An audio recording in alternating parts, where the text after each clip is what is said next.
Friend नमस्ते प्रणाम। मैं दिव्या स्वागत करती हूँ अपने YouTube चैनल में आप सभी लोगों का। और आज आप लोग के बीच बहुत ही प्यारा सा और मजेदार एकदम मजाकिया अंदाज में चुटकुला नाच भी सुना रहा है। कैसा लगेगा कमेंट में जरूर बताइएगा। अच्छा लगे तो लाइक शेयर सब्सक्राइब कीजिएगा। आइए सुनाते हैं, सुनिए आप लोग मेरा बात वीडियो।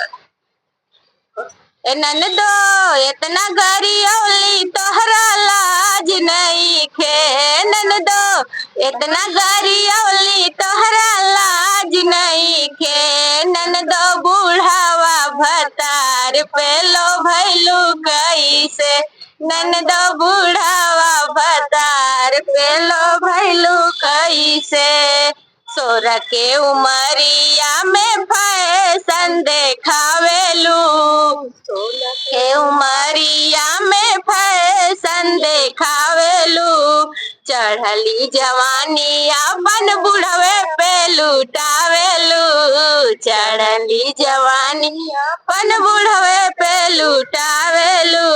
ननदो सब दूध कारे तोहरा लाज नहीं खे, ननदो सब दूध कारे तोहरा लाज नहीं खे, ननदो बूढ़ावा भतार पे लो भैलू कैसे, ननदो बूढ़ावा भतार पे लो भैलू कैसे।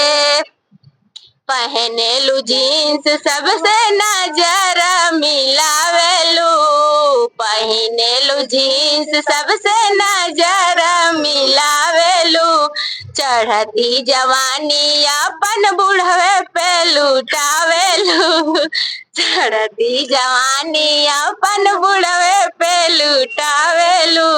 पूरा गौवा दूध कारे तोहरा लाज नहीं खे, पूरा गौवा दूध कारे तोहरा लाज नहीं खे, ये ननदो बूढ़ावा भतार पे लो भैलू कैसे, ननदो बूढ़ावा भतार पे लो भैलू कैसे।